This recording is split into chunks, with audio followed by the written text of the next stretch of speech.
علامہ غلام مصطفیٰ ثاقب، ناظم، new Quranic centre. برادران ملت، حاضرین مجلس اور محترم خواتین، اللہ سبحانہ و تعالی کے فضل و کرم سے سورہ بنی اسرائیل 15واں پارہ آیت 34 الفاظ اور ترجمہ آپ کی خدمت میں پڑھنے کا شرف حاصل ہوا۔ اللہ سبحانہ و تعالی نے اس میں جو بہترین اصول میرے لیے، آپ کے لیے، پوری امت مسلمہ کے لیے زندگی گزارنے کے جو بیان فرمائے ہیں، سچی بات یہ ہے کہ ہم میں سے کوئی بھی اس پہ عمل کر لے، اس کی اللہ دنیا بھی بنا دیں گے، اس کا دین بھی بنا دیں گے، اور مرنے کے بعد آخرت کی زندگی بھی اس کی کامیاب بنا دیں گے۔ یہ اتنے اہم اصول ہیں ہمارے لیے اور اتنے اہم احکام ہیں یہ، اور حقیقت یہ ہے کہ جو شخص ان احکام پہ عمل کر لے گا تو تورات جو ہے اس میں بھی جو اصول آئے ہیں وہ بھی اس کے ساتھ جو ہے وہ کور ہو جائیں گے۔ اللہ مجھے آپ کو عمل کی توفیق عطا فرمائے۔ اب میں آپ کو مختصراً جو ہے وہ دوہرا دیتا ہوں کہ جس میں ہماری کامیابی ہے، دین کی، دنیا کی، آخرت کی، کہ آپ کو یاد ہوگا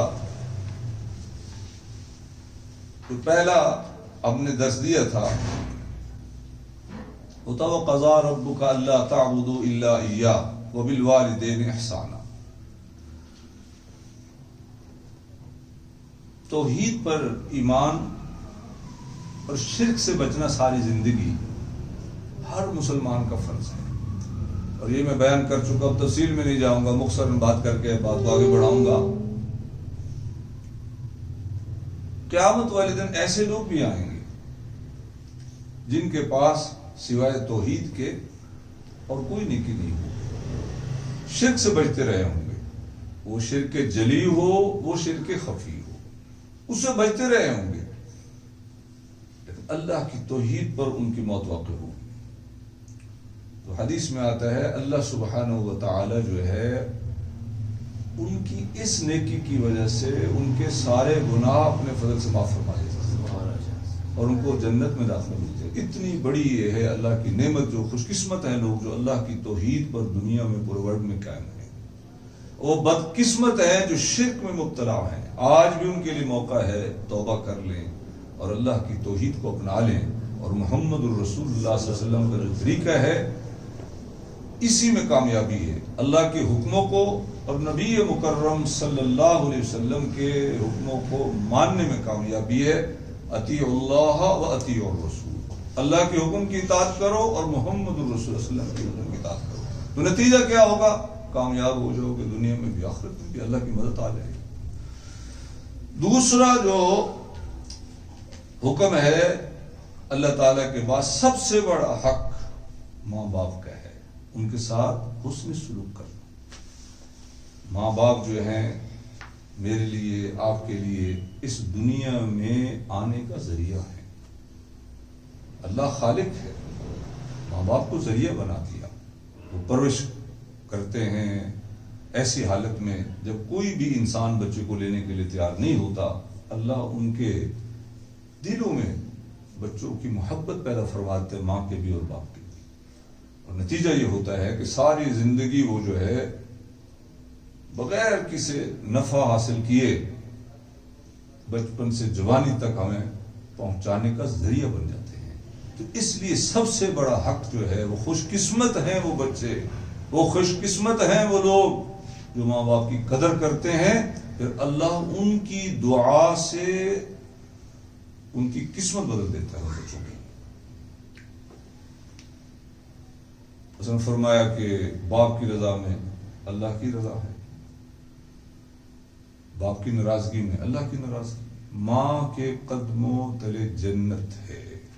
مطلب کیا ہے؟ مطلب یہ ہے کہ اگر وہ بوڑھے بھی ہو گئے ہیں اب ان کی خدمت کرو، ان سے دعائیں لو، ان کا خیال رکھو. جس طرح بچپن میں ایک ماں اور باپ جو ہے بچے کا خیال رکھتے ہیں تو ان کا بھی خیال رکھو. تو خوش قسمت ہے وہ لوگ. تیسرا حکم کیا ہے؟ مدعا یہ ہے کہ اللہ تعالیٰ نے جو نعمت انسان کو بخشی ہیں وہ جس طرح انہیں اپنی ذات پر خرچ کرتا ہے اسی طرح انہیں اپنے اعزا، اقارب اور دوسرے ابناء نو پر بھی خرچ کرے، اپنے ماں باپ پر. اور جو اللہ نے، کیوں کہ ہم یہ سمجھتے ہیں یار وہ آج پیسہ ہے ہم خرچ کریں ختم ہو جائے گا. اور بھائی پیسہ جب اللہ نے نہیں آپ کے پاس رکھنا وہ ویسے بھی نہیں رکھنا. بہت سے لوگ میں نے زندگی میں دیکھے ساری زندگی کنجوسی کرتے رہے، مال کو جو ہے وہ بچا بچا کے رکھتے رہے، ایک ہی جھٹکا لگا کروڑوں کا جو ہے گودام جل گیا، اربوں کا نقصان ہو گیا، زیرو کیا. میرے اسی دور میں حفیظ سینٹر میں اب بھی چلے جائیں، کسی آگ لگی، کسی کا 5 کروڑ کا نقصان ہو گیا، کسی کو کتنا ابھی تک نہیں سنبھل رہے، باہر بیٹھے ہوئے ہیں، سڑک پر بیٹھے ہوئے ہیں. یہ دھوکہ ہے کہ ہمارے پاس آج مال ہم خرچ کریں گے کم ہو جائے گا، ختم ہو جائے گا. نہیں، اللہ یبسط الرزق لمن یشاء ویقدر. اللہ جس کا چاہتا ہے رزق وسیع کر دیتا ہے، جس کا چاہتا ہے تنگ کر دیتا ہے. یہ کنٹرول سارا اللہ کے پاس. ہاں خرچ کرو گے اللہ بڑھائے گا. یہ ہماری تفصیلی بات ہو چکی. چوتھا حکم فرمایا زنا کے قریب نہ جاؤ. زنا کرنا تو دور کی بات ہے، اس کے قریب بھی نہ جاؤ. کیا مطلب؟ جس سے آدمی کے جذبات ابھرتے ہیں، جس سے جنسی جذبات جن چیزوں سے ابھرتے ہیں ان کو بھی چھوڑ دو تاکہ تمہارا دل دماغ جو ہے پاکیزہ رہے. جو بچے جو ہے وہ جنسی چیزیں دیکھتے ہیں تو پھر ظاہر ہے ان کو ہی رات کو جو ہے وہ چیزیں تنگ کرتی ہیں. فرمایا اس کے قریب بھی نہ جاؤ. ہاں تمہیں ضرورت ہے نکاح کر لو، شادی کر لو. اس کے معنی یہ ہے کہ ایسی تمام باتوں سے دور رہو جو زنا کی محرک، اس کی ترغیب دینے والی اور اس کے قریب لے جانے والی ہوں. پانچواں حکم ہے مذہب و اخلاق کی روح سے جو حرمت انسانی جان کو ہمیشہ سے حاصل ہوتی رہی ہے اسی کا بیان فرما دیا کہ ایک انسان کو قتل کرنا پوری انسانیت کو قتل کرنا ہے، اور ایک انسان کو بچانا مطلب اس کی زندگی بچانے کے لیے ہیلپ کرنا، آپ ذریعہ بنا دیا اللہ نے آپ کو، وہ بچ گیا. فرمایا پوری انسانیت کو بچانا ہے. چھٹا حکم ہے یتیم کی بہبود اور بہتری کے لیے دے کے سوا اس کے مال کے قریب بھی نہ جاؤ. آج جو ہے یہاں سے ہمارا درس شروع ہو رہا ہے. وَلَا تَقْرَبُوا مَالَ الْيَتِيمِ إِلَّا بِالَّتِي هِيَ أَحْسَنُ حَتَّى يَبْلُغَ أَشُدَّهُ. اور نہ پاس پھٹکو مال یتیم کے مگر اس طریقے سے جو بہترین ہو، یہاں تک کہ وہ پہنچ جائے اپنی جوانی کو. مطلب یہ ہے کہ یتیم جو ہے گھر میں رو گیا ہے، اللہ نے آپ کو موقع دے دیا ہے اور مالدار ہے، اس کا والد فوت ہو گیا تو اب اس کا جو مال ہے جو اس کا ذمہ دار بنا ہے کفالت کے لیے، تو اب اس کو جو ہے وہ اس مال کو بڑھائے. اگر بزنس کر سکتا ہے یا اگر جو ہے اس کو مطلب تو یہ ہے کہ اس کی پرورش، اس کی تعلیم، اس کی تربیت جیسے وہ سن بلوغت کو پہنچے اس کو اس کا مال لٹا دینا چاہیے. یہ نہ ہو کہ مال ہے تو اس کو اسراف کرے اور اس کے جوان ہونے سے پہلے سارا خرچ کر، جب جوان ہوگا تو مال بھی سارا برباد ہو جائے. تو اس کا بہت بڑا اجر ہے. میں انشاءاللہ بھی حدیث بھی آپ کو بیان کروں گا. تو مال یتیم جو ہے یہ ہمارے جو معاشرے کا طبقہ ہے کمزور طبقہ ہے. اور شروع میں تو جب جنگیں ہوئی، مثلا جنگ بدر ہوئی، جنگ احد ہوئی، اور احد پر جو ہے وہ 70 مسلمان شہید ہوئے اور ان کی جو بیوائیں تھے، بچے تھے، وہ یتیم ہو گئے. تو بڑی سہارے کی ضرورت تھی. پھر احکام دیے پورے. انشاءاللہ اس کی تفصیل جو ہے وہ ظاہر ہم 15 پارے میں پہنچ چکے ہیں. اور یہ سورہ جس نے دیکھنی ہے سورہ بقرہ آیت نمبر جو ہے 220، سورہ النساء آیت نمبر 2، پھر سورہ النساء آیت نمبر 6، اس میں آپ تفصیل دیکھ سکتے ہیں. تو اللہ موقع دے تو یتیم کے سر پہ ہاتھ رکھے تو اللہ کی مدد آئے گی اس کے پاس جو ہے. تو اس لیے اگر اس کے ساتھ کرنے تو اچھا کرے اس کے ساتھ جو ہے.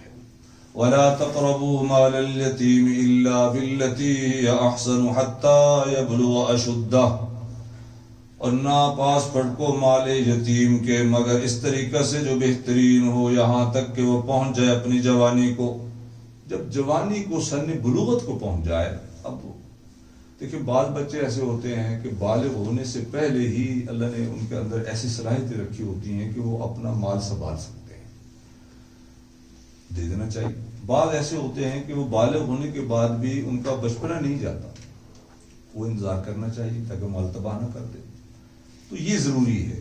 لیکن بہرحال امام ابو حنیفہ رحمہ اللہ نے سن بلوغت کے متعلق ہے کہ 25 برس کا جب ہو جائے تو اس کا مال اس کو دے دینا چاہیے.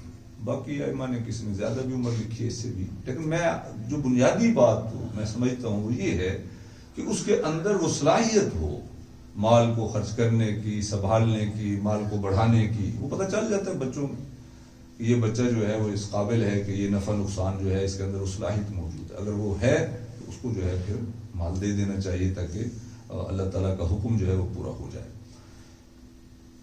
اس کے بعد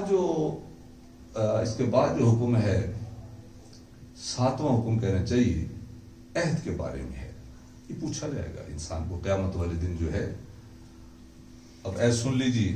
وَأَوْفُوا بِالْعَهْدِ إِنَّ الْعَهْدَ كَانَ مَسْئُولًا، اور پورا کرو عہد، بے شک عہد کے بارے میں ہوگی جواب دہی. ایک عہد تو وہ ہے جو بندے اور خدا کا ہے، وہ بھی پورا کرنا فرض ہے. اور ایک عہد یہ ہے کہ انسان کا ہے، وہ بھی لازم ہے پورا کرنا. آپ نے کوئی وعدہ کر لیا تو اگر آپ وہ جان بوجھ کے جو ہے اس وعدے کو پورا نہیں کر رہے تو قیامت والے دن پوچھا جائے گا. لین دین ہے، آپ کا خرید و فروخت ہے، تجارت ہے، اور بھی بے شمار معاملات ہیں. ہم روزانہ ایک دوسرے سے وعدے کرتے ہیں کہ ہم یہ کریں گے، یہ کریں گے. تو یہ عہد جو ہے بہت ضروری ہے. یعنی اللہ کے ساتھ جو عہد ہیں وہ بھی ایک مسلمان پورا کرتا ہے، اور جو اپنے بھائیوں کے ساتھ ہیں، اپنے معاشرے میں جو ہے ان لوگوں کے ساتھ ہیں، بہن بھائیوں کے ساتھ ہیں، باپ بیٹے کا ہے، یہ سارے عہد جو اگر غفلت ہوگی تو پوچھا جائے گا قیامت والے دن. تو اس لیے یہ حقوق العباد میں آتا ہے کہ ہمیں جو ہے اپنے عہدوں کو پورا کرنا چاہیے. تو اس کے بعد جو ہے فرمایا کہ دیکھو وَأَوْفُوا بِالْعَهْدِ، اور پورا کرو عہد، بے شک ان العہد کان مسئولا، بے شک عہد کے بارے میں ہوگی جواب دہی. اب میں آپ کی خدمت میں حدیثیں بھی پیش کر دیتا ہوں کچھ. اللہ تعالیٰ مجھے آپ سب کو عمل کی توفیق عطا فرمائے.